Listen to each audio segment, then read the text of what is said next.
case you missed it. Adam here alongside Rory. How are you? I'm well. I'm very well. I know you're thinking, I'm not Slats. I'm not Barnaby Slats today, but I'm more handsome, more charming. So you're going to have to do it. Agreed and agreed. Thank you. Thank you very much. Guys, this is the show where we tell you what you've missed in case you missed it. That's why it's called In Case You Missed It. In case you missed it. There we go. There's only one place to start though, Rory. Where's that? Cristiano Ronaldo. What a baby. Right, have you seen this? You've seen this video? I've seen this video. He is a big baby. If this comes up on screen, oh, there we go. So basically what happened today was a reporter, the Portugal team, they're having a nice walk along a lake. Beautiful. As they do. A reporter comes up and he says, what did you make of Messi's free kick last night in the Copa America?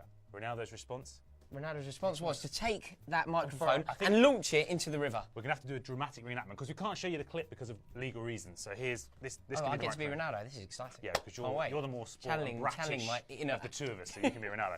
So I'm reporting, I go, sorry, Ronaldo, what did you make of Messi's free kick last night? What? There you have it, guys. That is exactly what happened. I genuinely think that was outrageous. I don't think he showed no class there whatsoever. That free kick was incredible. All he had to do is say, I salute that free kick. No, just say nothing. Don't say anything. There's no reason why he can't carry on. He could respectfully acknowledge Messi's brilliance and say it was a great free kick. What do you think Messi would do in that situation? What do you make of Ronaldo's free kick? He'd ignore it. He'd just keep walking. Keep walking.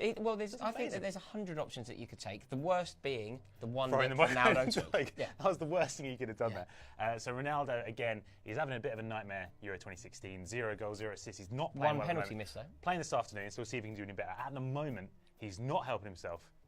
By the way, he's behaving off the pitch as well as on the pitch. Guys, let us know what you think in the comments of Ronaldo's latest actions. And there's a lot of Ronaldo fans out there. I'm a Ronaldo fan. It isn't a personal attack on Ronaldo. I acknowledge his brilliance the way that I acknowledge Messi's. I just think that he should perhaps acknowledge. He doesn't help himself off the pitch. No, just don't do that. Why do that? And the thing is, this comes off the back of him being I thought he was really sweet, the way that he protected that pitch invader for the selfie. I was impressed by that. Well, that came after his comments about Iceland being a team with a small mentality, which was a bit... Well, it was pathetic, again. But I'm just upset that Ronaldo has done that because the Iceland thing was disgraceful, but I like the way that he warmed to that pitch invader and protected him. I think it was a nice that was a bit of a cynical PR move. But anyway, moving on to the actual Euros. The tournament is taking shape, guys. The knockout rounds are taking shape. Spain, despite getting beaten by Croatia yesterday 2-1, they are through to knockout stages. Italy, of course, are through. They're already going to finish in first place despite playing today against Ireland. Doesn't matter. They're going to finish first in the group. So we're playing Spain and Italy playing on the same side of the competition. It's the route of death that you can see behind us.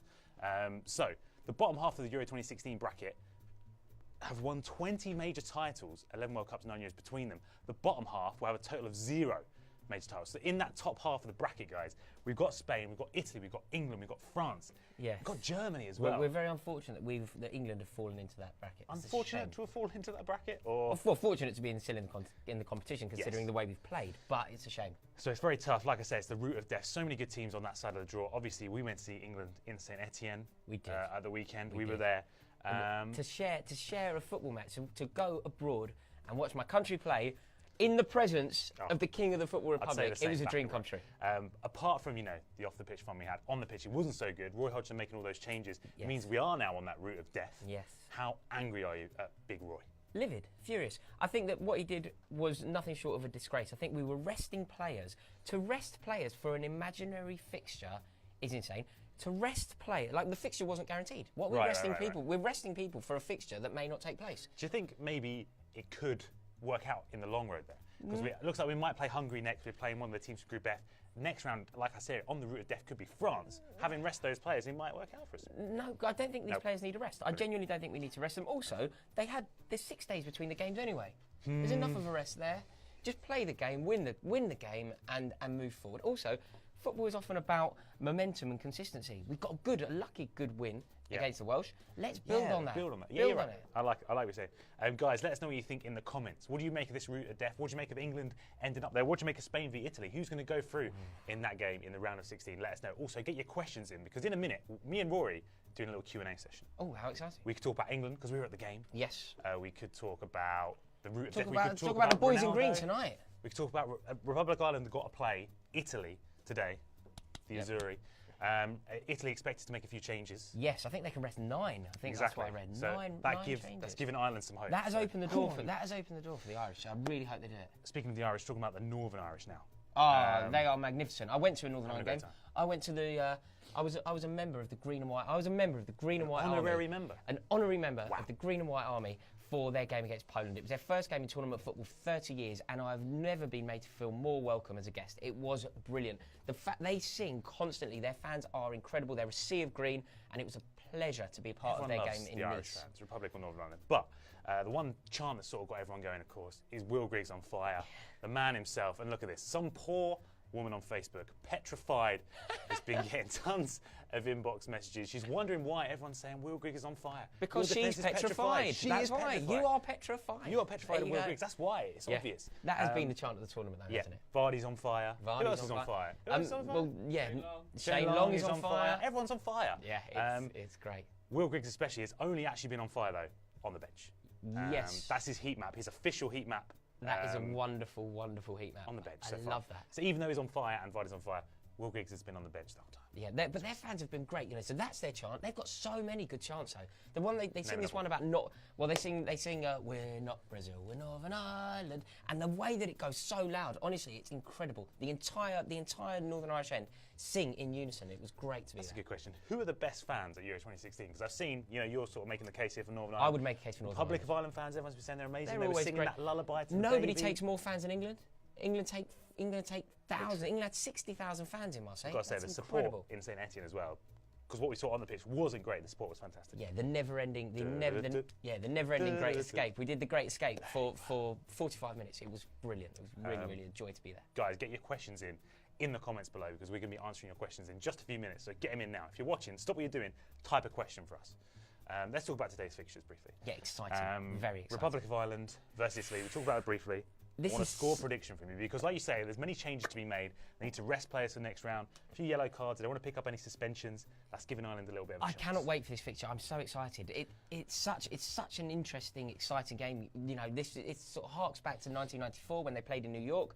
I think that there is a chance for the Republic. I genuinely do. I hope they do need to win. I love Italy. I'm a Chelsea fan. Antonio Conte is our new manager. I love the Italian national team, and I'm glad they're already through, but now I really want the Republic to go through. They need that win because they need to finish the group on 4 points essentially to have a chance of being one of the best. If they win, they're through. Teams. Simple as that. If they win, they're through. Like that. And I think that they can do it simply because Italy are through. They're through top. They're going to rest players. I think Conte said he's going to make 9 changes. That is huge. That really does put the door ajar, and it's up to them whether they bolt through it. And with Shane Long up front, anything is possible. Shane Long's on fire. Someone from behind the camera said it. Yeah. The other game, of course, in that group, Belgium. Yes. They're up against Sweden. Belgium, having just come off that 3-0 win against Republic of Ireland. Sweden haven't really done too much in this tournament so far. The draw against Ireland, losing against Italy, could well be Zlatan Ibrahimovic's last ever international game if they're knocked out of the group. Yes, I think it will be. That is a very exciting game. I think that the Belgians will be too strong. I think the Belgians will be too strong. Yeah, they're looking good. I just think they have too much firepower going forward. When the likes of Eden Hazard, Romelu Lukaku, Kevin De Bruyne are running at you, counter-attacking. It's very, very difficult. Sweden need to win, so they'll be going forward. Belgium counter them, plays into their hands. Exactly. But with Ibrahimovic in the team, anything is possible. So it's a very exciting game. But my focus is going to be on. I cannot wait. Republic of Ireland versus Italy. It doesn't get bigger than that. It's going to be great in Paris. Portugal-Hungary also on. Portugal versus Hungary.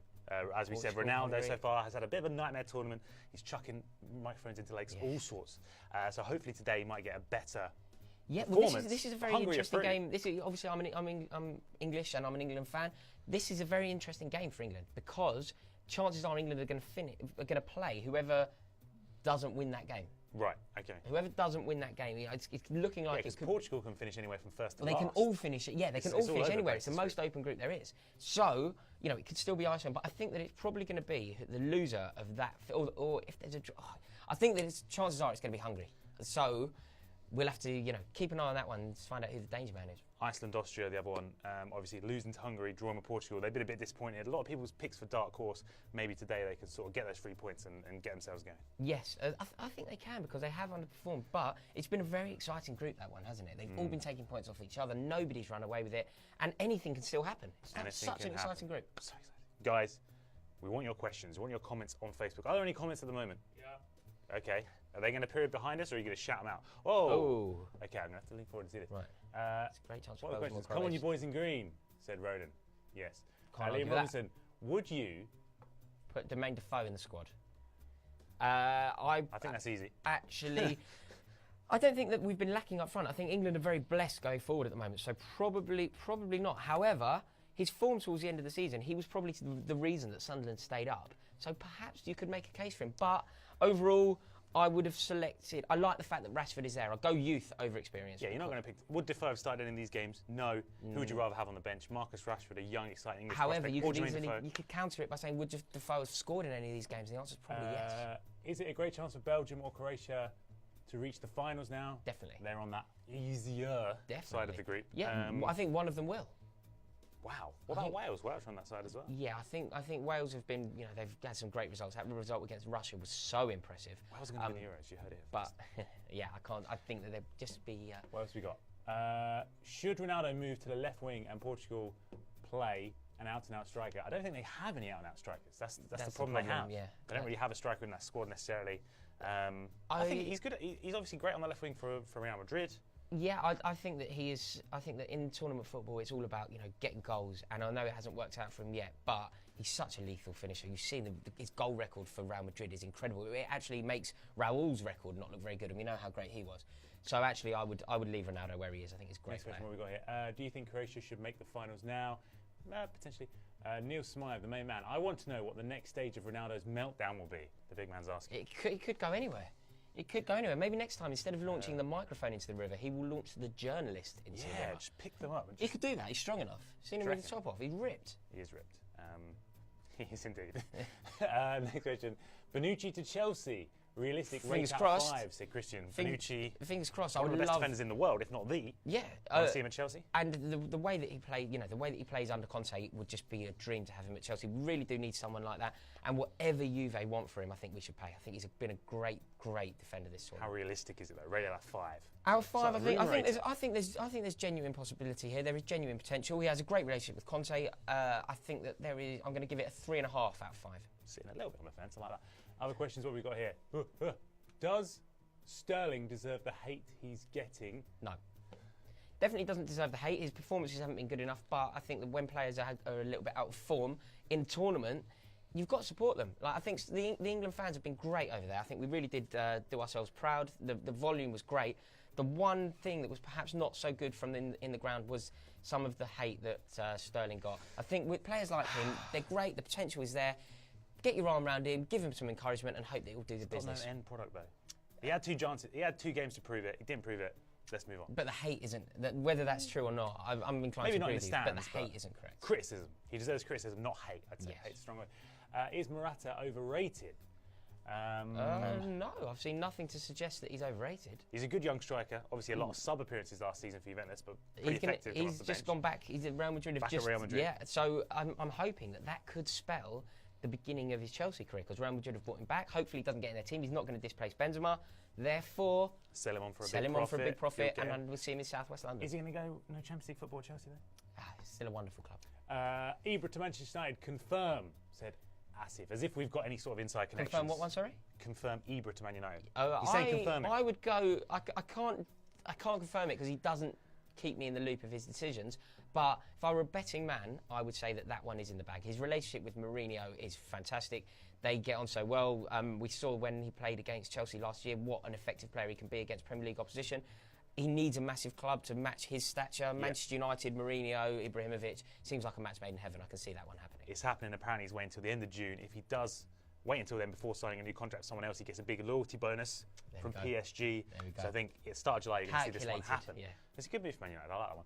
What we get there? What do you think about Spurs getting Wanyama? Said George Cooper. Great move for Spurs as a Spurs fan. Great move for Spurs. Yeah, a couple of my friends, Southampton fans, they rate him really highly. One of them went as far as saying he's best defensive midfielder in the league. That's what we need, because bizarrely this season Tottenham and England have been almost completely reliant on Dyer being their holding midfielder. He's become essential essentially in the space of the season. He wasn't even playing there last year. He's a great player, Dyer. But we need some backup. We can't have him playing every single game with Champions League demands on. No, you need the backup, and it's the lack of backup that Tottenham didn't have last year that I think is the reason he didn't win the league. Because if you just had anybody, if you had like a Loic Remy to come in and score 5 goals, that would have been enough to take the burden off Kane and win the league. Yeah, gutted. I agree. Final 2 questions. No, I haven't thought about putting my glasses on. I know that I'm. Yeah, I know. I can read it from here. I don't know what your problem is. Go on, you read 2 questions. Right, leave it. Leave it. Last 2. Right. How long until Roy Hodgson gets sacked? I would say that we should sack him mid-tournament. Unless they get to the semis, I reckon he will leave after this tournament. No, sadly, I would personally sack him now. I think that he has proved that he's not the right man for the job. There's been reports coming out. Terrible in European, in international competitions. Terrible on the Copacabana. Terrible in France. It's just not good enough. Get him out. However, he's going nowhere. Would you describe him as an old senile idiot? I would. And have described him as an old senile idiot. That's my favourite phrase. But I think I stand by that. He's a wally. He's proved it again. After I felt bad because of what I said, and then we went to Slovakia and did it again. Get him out mid-tournament and get going. Apparently the FA are sort of worried it's an old boys club. They're concerned about what he did. Putting Kane on corners, resting players in the tournament. Resting in the tournaments. The changes were unnecessary, and they're concerned by that, and they're worried. So I think he could go. If they don't get to the semis. Why are they concerned now? Why weren't they concerned after what happened on the Copacabana? It's been a shambles with Roy ever since day dot. Last question. Forgive me. It's getting very excited. It's getting very annoying. Could Croatia be? I'm just going to. Right, it's the last one, so I'm getting very, very excited. I'm going to pick a good one. Right, this is one I love. Jack Downard wants to know: is Vardy moving? No, is what I'm hearing from my sources, i.e., the internet. So apparently, Arsene Wenger said that he hears that Vardy isn't moving. He's going to stay at Leicester. All the rumblings are that he's going to stay with the Foxes. What do you make of that move? Well, I'm amazed that somebody has met Arsene Wenger. This has never happened in the history of football. Generally, when Arsenal want a player, if they meet Wenger, he signs. Like, remember when they were after Aaron Ramsey? Aaron Ramsey was going to United. It was happening. They met Wenger. Wenger looks him in the eyes. Paul McKenna's him up. Jedi mind and trick. Suddenly, he signs. Vardy has apparently met Wenger and decided not to move there, which has shocked me because I think that he would be brilliant. I think he's loyal though. He's just completed the most amazing sporting achievement all time at Leicester. You don't want to end that fairy tale. He's a legend of that club. If he moves on, yes, it's a big club. It's a big move, more money. But I think You're such a sentimental. I think it's right for him to stay. I think he's right. I'm glad he's staying. I'm glad he's staying. I think he will now stay at Leicester. He's been brilliant for England as well. The England fans really, really taken to him. He's got a massive season next year. There's no reason why he can't have a great season, and that season can't be at Leicester. Guys, that brings an end to In Case You Missed It today. Thank you so much for watching. If you want to tune into all of our episodes, 1 p.m. every single weekday. Glasses, is it? Sorry. Click on the live notifications button above. It's going to notify you every time we're live on Facebook. Also, make sure you check out on YouTube our live stream, Republic of Ireland versus Italy today. It's a big one. That is going to be fantastic. So get over there and watch our watch along. Go on, the boys in green. For now, though, Rory, it's been a pleasure. It's always a pleasure. Where can the good people find you if they want to find you? I'm on the Chelsea Fans channel, and we will be talking a lot about transfers, a lot about loads of stuff that's going to be going on ahead of the new season. Go on, Antonio. Have a good one tonight. Guys, see you tomorrow.